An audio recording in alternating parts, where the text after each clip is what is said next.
Olá, companheiros de jornada, queridos amigos e irmãos. É muito gratificante estudarmos juntos a doutrina que escolhemos e que nos esforçamos para seguir os ensinamentos.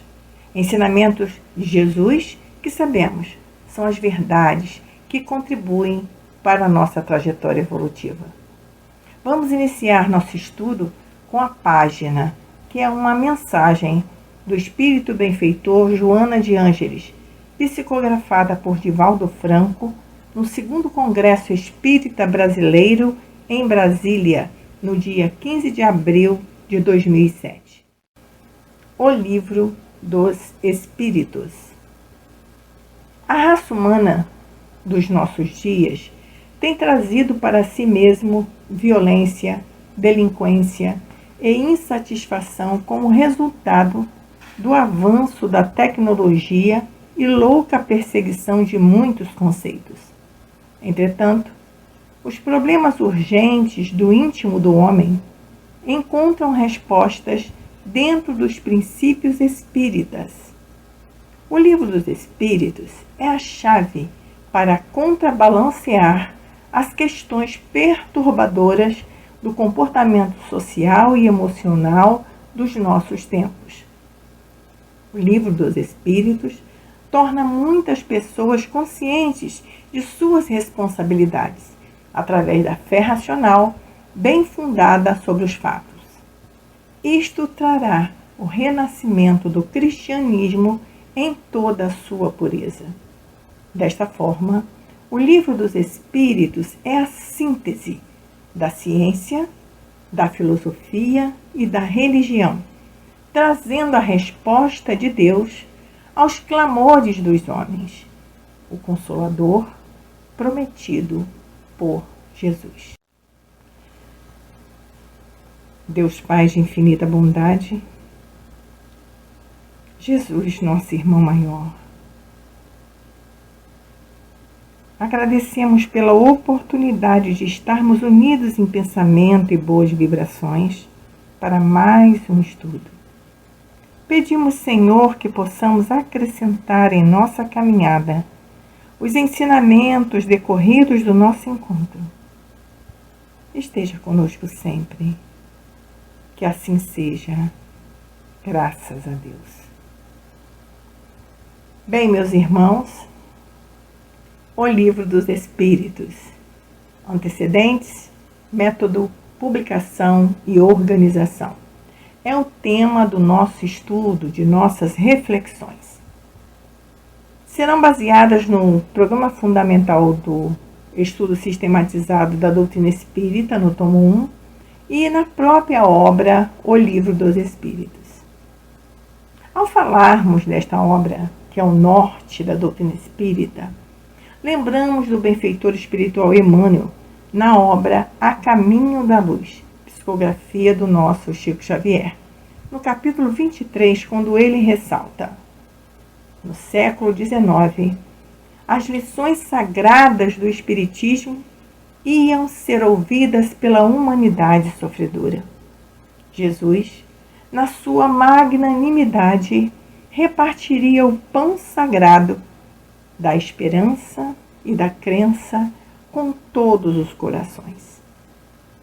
Assim, entendemos que Jesus, o Espírito de verdade, é o condutor da doutrina espírita, organizada didaticamente pelo inestimável professor francês Hippolyte Léon Denisard Rivail, que materializou, codificou a doutrina espírita e, ao publicar o primeiro livro, o Livro dos Espíritos, adotou o pseudônimo de Allan Kardec, instruído pelos espíritos, que lhe informaram ser seu nome em outra existência, como um sacerdote druida.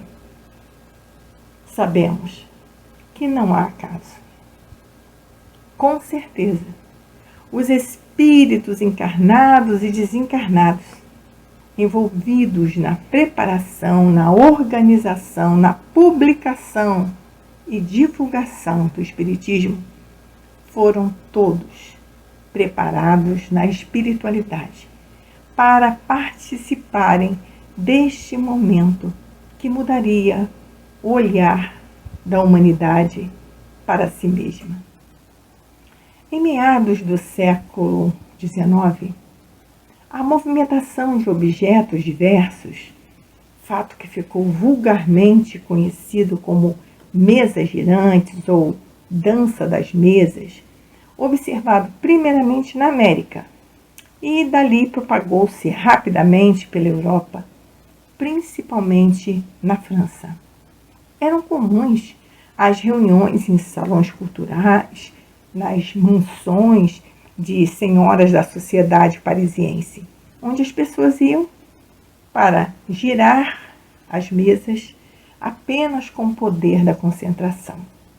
Era um fenômeno que estava envolvendo todas aquelas pessoas, toda a sociedade. Naquele momento, esses fenômenos, que hoje sabemos são fenômenos mediúnicos, serviam de passatempo nos salões frequentados por poetas, intelectuais e nobres.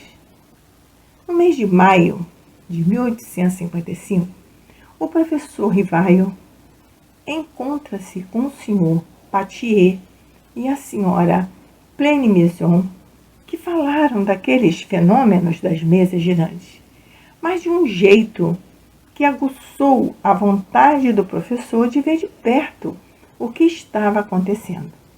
Ele já havia ouvido falar desses fenômenos, mas não levava muito em consideração. Como intelectual que era, estudante do magnetismo, ele só passou a interessar-se quando conversou com esse senhor e foi então convidado, por ele a comparecer em uma reunião das mesas girantes que seria então na casa da senhora Plenimezon. O convite partiu de uma forma que Kardec narra num texto publicado em Obras Póstumas, dessa forma. Ele diz assim: o senhor Patier era um homem muito instruído, de caráter grave, frio, calmo. Sua linguagem pausada, isenta de todo entusiasmo, produziu em mim viva impressão e quando me convidou a assistir às experiências que se realizavam na casa da senhora Plenimezon, aceitei imediatamente. Portanto, era uma decisão de conhecer de perto o que estava acontecendo. E mais tarde ele contaria, nos seus escritos, sempre publicado na Revista Espírita, que essa visita o deixou impressionado.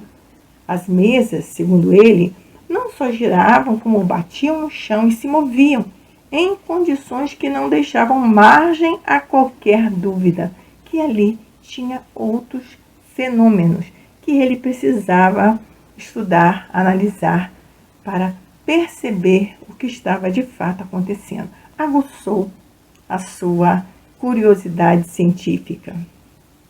A reunião, então, na casa da senhora Plenimezon deixou o professor Rivaio bem reflexivo. Graças a Deus. Ele via naquelas aparentes futilidades, no passatempo que faziam daqueles fenômenos, qualquer coisa de sério, como que a revelação de uma nova lei. Então começou a investigar a fundo. Passou a frequentar as reuniões na casa dos Boudin, que tinham 2 filhas, que eram médiums. Elas escreviam numa ardósia com o auxílio de uma cesta. Foi frequentando essas reuniões que Rivaio começou a realizar seus estudos de espiritismo.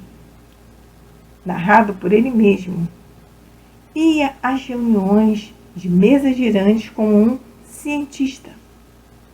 Foram os espíritos que aconselharam, então, a adaptação de um lápis a uma cesta ou um outro objeto para facilitar, então, a escrita. A cesta era colocada sobre uma folha de papel, né? E o movimento acontecia pela mesma potência, né, oculta que se fazia de mover as mesas. Então, passa então a ter a cesta ou a prancheta esse movimento que só acontecia, né, sob a influência de certas pessoas, dotadas para isso de um poder especial. E aí foi designado, nessas pessoas eram chamados de médiuns, que significa o quê? Meios intermediários entre os espíritos e os homens. Mais tarde, reconheceu-se, né, que a cesta ou a prancheta eram dispensáveis.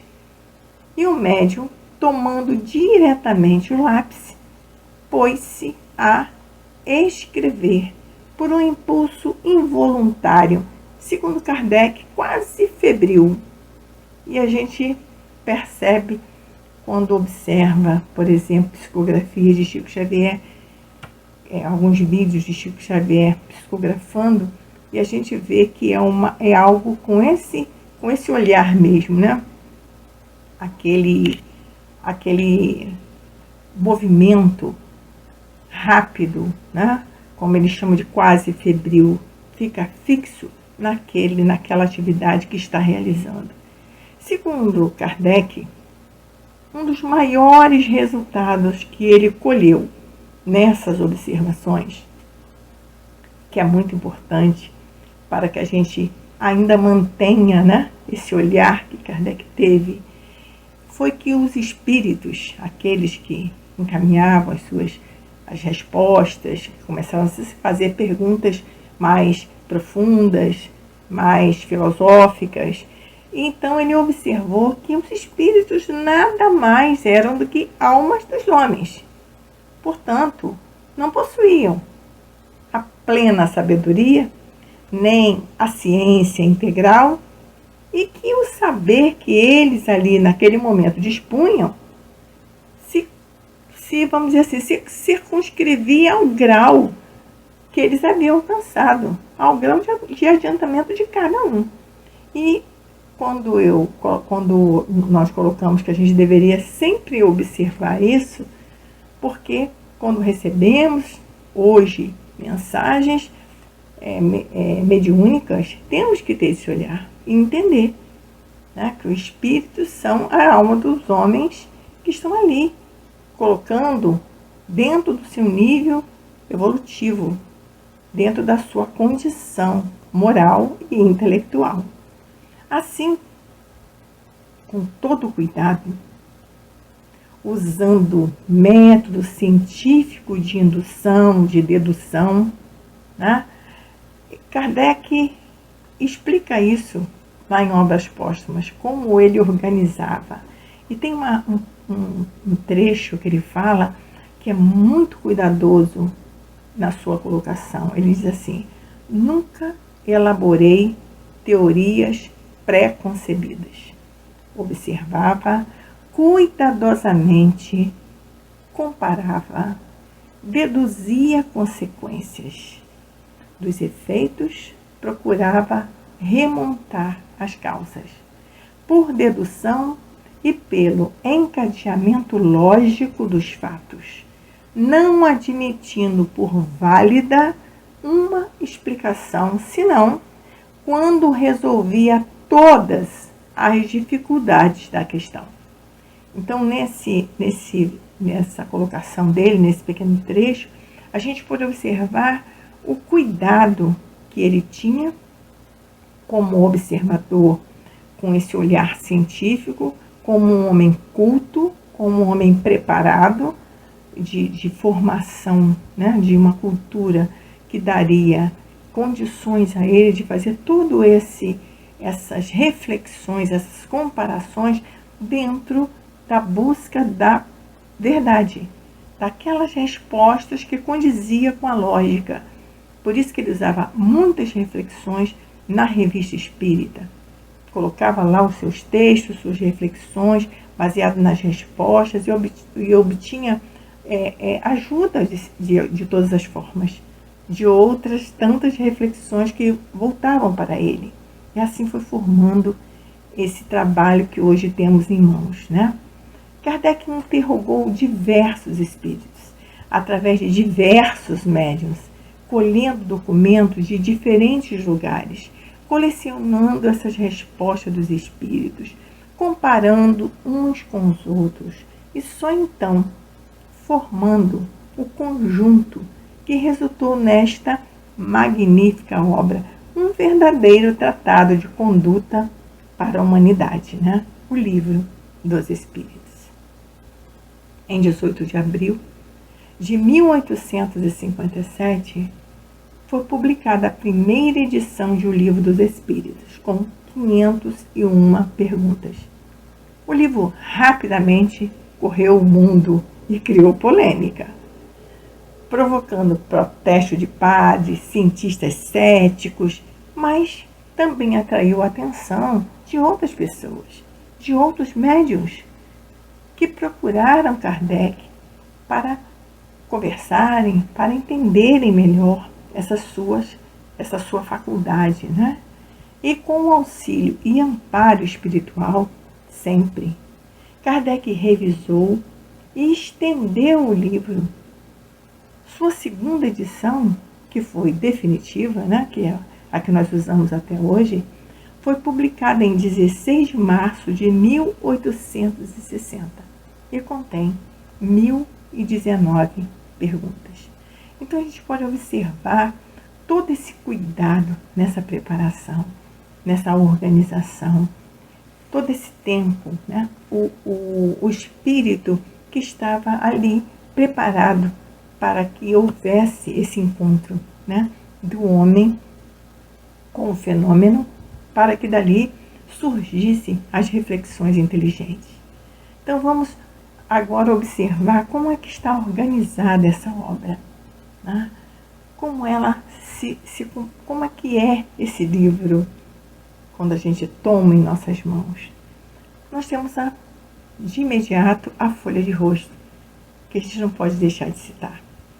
Todos os livros da codificação, Kardec abre com o seu tema, com o seu título, mas sempre tem um subtítulo, que nada mais é que uma explicação do que traz, né, o teor da obra.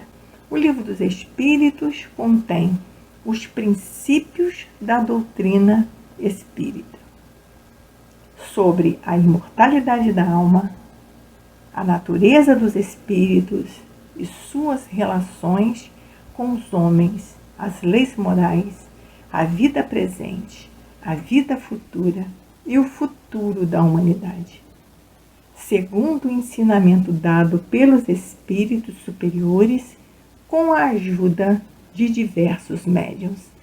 Então a gente observa que na folha de rosto ele já conta a história, já faz uma apresentação brilhante do que está contida ali naquela obra. E aí vem a introdução. Quem nunca leu a introdução, leia, porque é fabuloso a forma, a maneira como é narrada, todos esses passos que foram dados por Kardec e por todos os outros que estiveram junto ali preparando esse momento. A introdução é composta de 17 itens e contém a síntese da doutrina espírita, né? Muitas perguntas que ainda temos que tem respostas já na introdução, né? E é no primeiro item, né, logo de início dessa introdução, que aparecem os termos espírita, espiritista, espiritismo, onde Kardec explica que para coisas novas, palavras novas, para que não houvesse nenhuma interpretação dúbia do que seria aquele momento, aquela nova, né, doutrina chegando nas mãos do homem.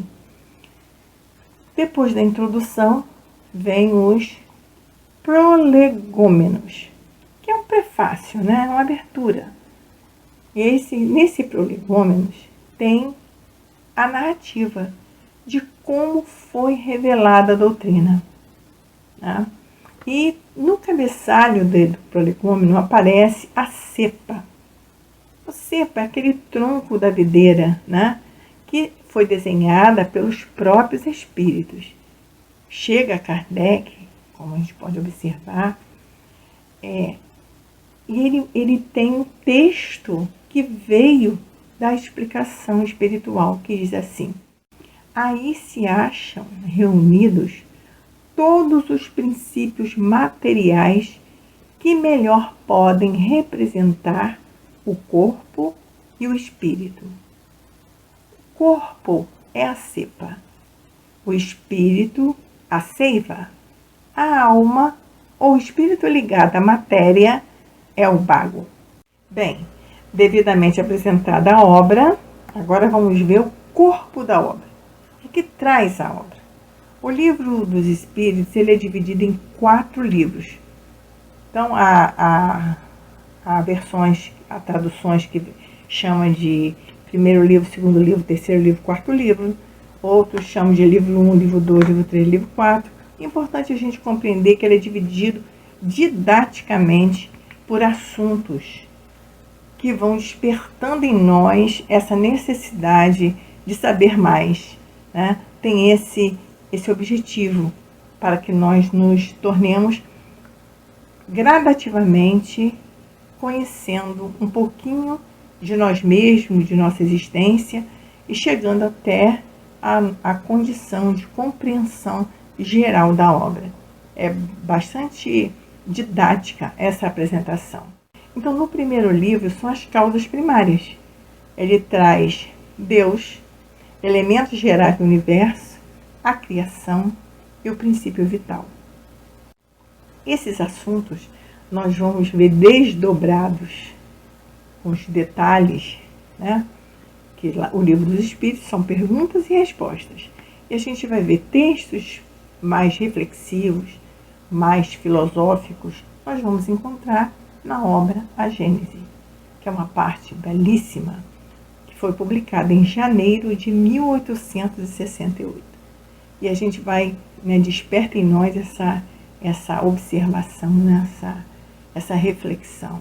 Apesar dele vir no primeiro livro do Livro dos Espíritos, a Gênese foi a última obra a ser publicada. Então nós fomos preparados antes para depois aprofundar a nossa existência, né? Aprofundar a questão científica da nossa existência.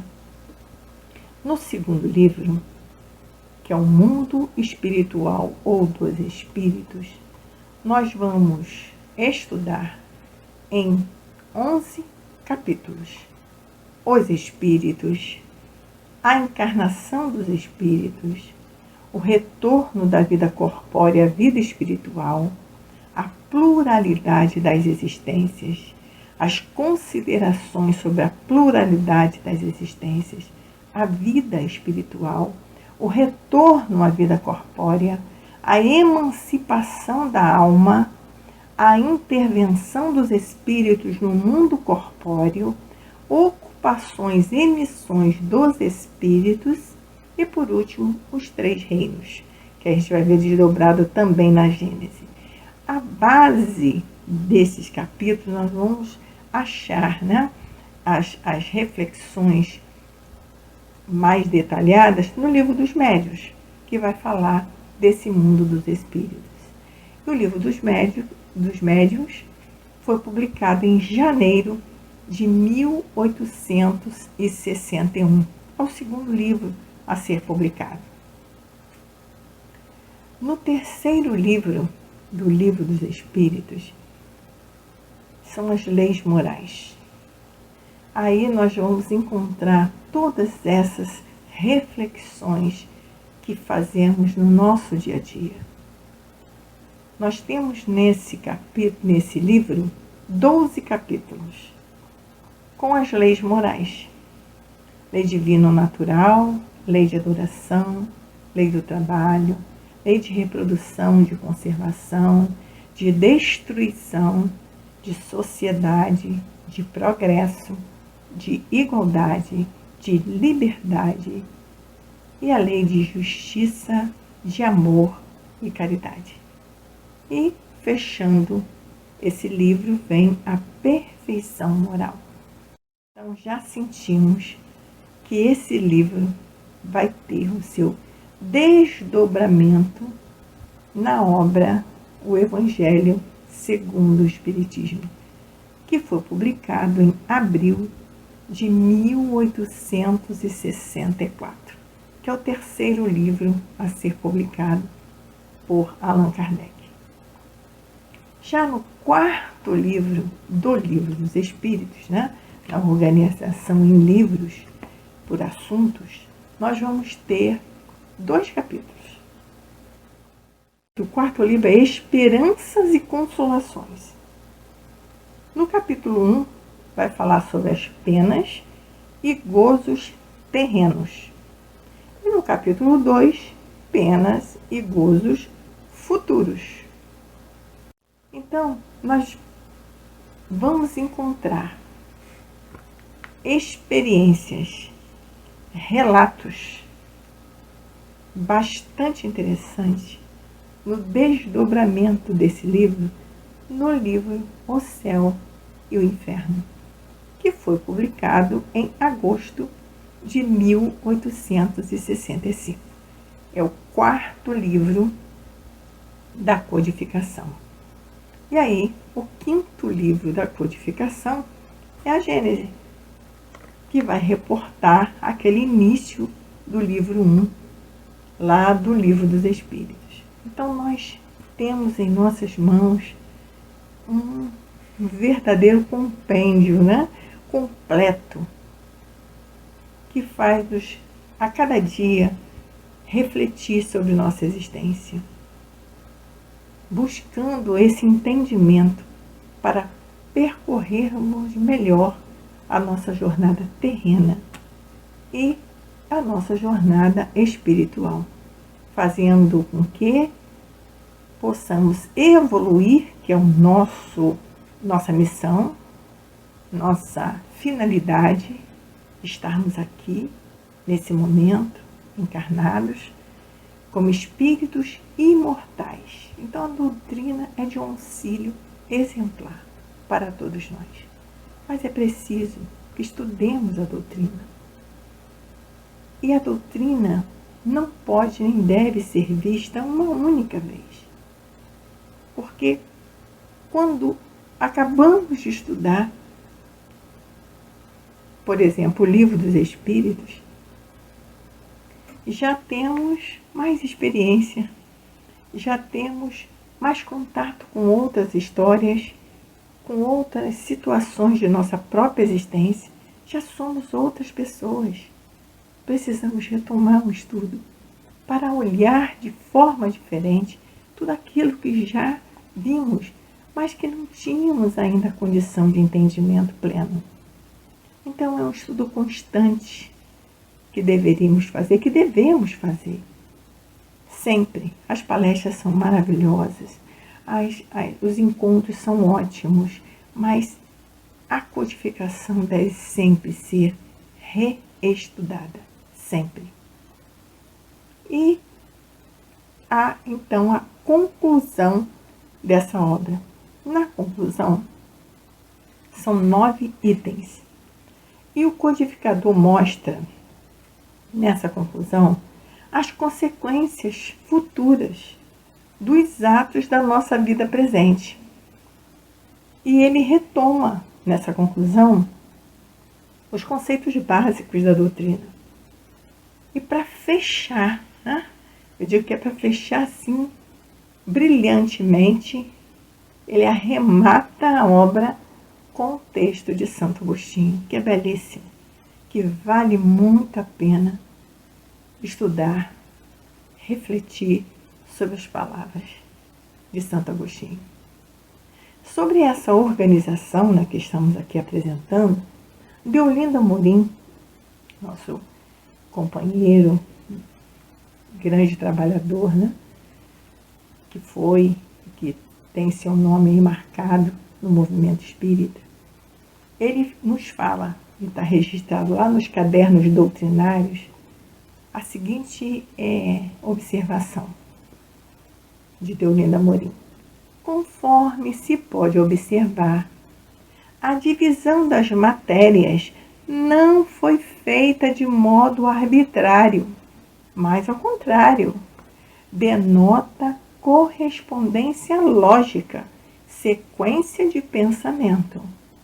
As matérias aí contidas, distribuídas em ordem metodológica, partem das questões mais gerais para as especiais e, de igual modo, começam por especulações na ordem transcendental, indo até aos problemas práticos próprios da natureza humana. Então, para encerrarmos nosso estudo, nós ficaremos com as reflexões da primeira e da última pergunta da obra. A primeira pergunta: que é Deus?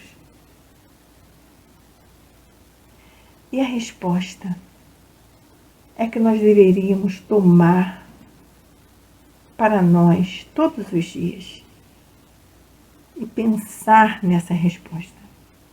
Deus é a inteligência suprema, causa primeira de todas as coisas. Causa primeira de todas as coisas.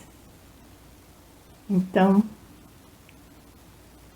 é para a gente compreender que tudo que acontece à nossa volta tem o conhecimento dessa força maior, dessa inteligência suprema.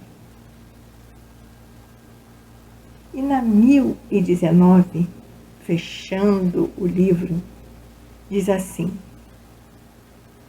o reinado do bem poderá implantar-se algum dia na Terra? A resposta é uma mensagem de São Luís, que diz assim no seu primeiro parágrafo: o bem reinará na Terra quando, entre os espíritos que a vêm habitar, os bons predominarem, porque então farão que aí reinem o amor e a justiça, fonte do bem e da felicidade. É pelo progresso moral e pela prática das leis de Deus que o homem atrairá para a terra os espíritos bons e dela afastará os maus. Estes, porém, só a deixarão quando o homem tiver banido daí o orgulho e o egoísmo. São Luís. Portanto, queridos irmãos, mais uma vez, para a gente compreender que somos nós, a humanidade é que irá transformar o planeta. Não é o inverso. Nós falamos, né? Queremos um mundo regenerado, sonhamos com um mundo regenerado, queremos almejar esse mundo regenerado.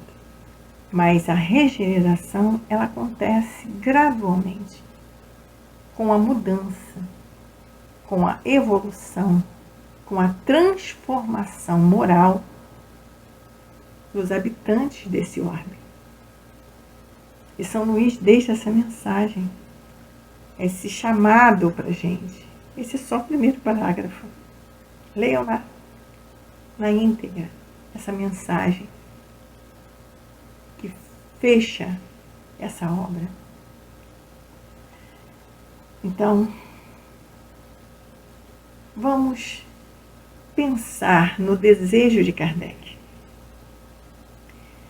Ele expressa o seu desejo no item 17 da introdução, que ele fala da obra, do objetivo da obra, das informações que trazem a obra, e que por si só já seria uma obra magnífica. E ele diz mais, né? Ele espera que ele tenha um outro resultado, não só para informar. Ele diz assim: esperamos que ele, o Livro dos Espíritos, tenha o resultado de guiar os homens que desejam esclarecer-se, mostrando-lhes nestes estudos um fim grande e sublime, o do progresso individual e social, e o de lhes indicar o caminho a seguir para alcançar.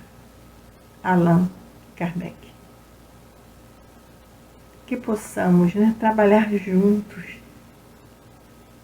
conseguir realizar esse desejo desse espírito que se dedicou, que não sucumbiu na sua missão, que aceitou a sua missão, cumpriu como era esperado, fazendo com que chegasse em nossas mãos 5 obras completas, que não há nenhuma senão, como ele mesmo coloca, né? Se a ciência provar algo que não está de acordo, a ciência tem como provar que o Espiritismo se dobraria à ciência. Mas até agora, todos os itens que ali estão de acordo com a lei natural. As respostas que foram analisadas vieram ao encontro do desejo de cada um de nós de saber mais sobre nossa existência. A doutrina espírita, através do Livro dos Espíritos, ela responde essa pergunta milenar que a humanidade trazia, ainda traz. De onde viemos? Quem somos? Para onde vamos? Nós encontramos essas respostas. E a cada estudo, a cada reflexão, a cada releitura de toda a codificação, nós vamos encontrar num trecho, numa palavra, num parágrafo, numa resposta, algo que completa esse entendimento, que vai anexando em nós essa compreensão. E aí a gente vai compreender quando Kardec diz, né, que os estudos devem ser feitos seriamente. Esse seriamente significa com atenção, para que a gente possa tirar conclusões claras. Mas sabemos também que essas conclusões são do momento que estamos vivendo, do nosso momento evolutivo. Por isso a importância de reestudar, porque damos passos à frente. E quando olhamos o mesmo texto, 10 anos depois, 15 anos depois, vamos descobrir outros olhares que não tivemos no primeiro momento. Não por distração, e sim porque naquele momento, aquele assunto, aquela forma de apresentação não nos dizia ainda nada. Ainda não mexia conosco, com os nossos anseios. Portanto, queridos irmãos, só temos que agradecer. Agradecer sempre. Agradecer sempre todas as oportunidades que nos são oferecidas a cada dia. Assim, Senhor, agradecemos o amparo recebido, desejando que nossa jornada terrena seja direcionada na missão que nos trouxe à Terra, fazendo com que possamos contribuir com a exclusão do orgulho e do egoísmo, começando por vencer esses obstáculos em nós, que nossos bons fluidos possam chegar aos nossos irmãos que passam por necessidades materiais, morais, espirituais, fortalecendo a fé e a perseverança para a construção de um mundo de paz e harmonia. Que assim seja. Graças a Deus.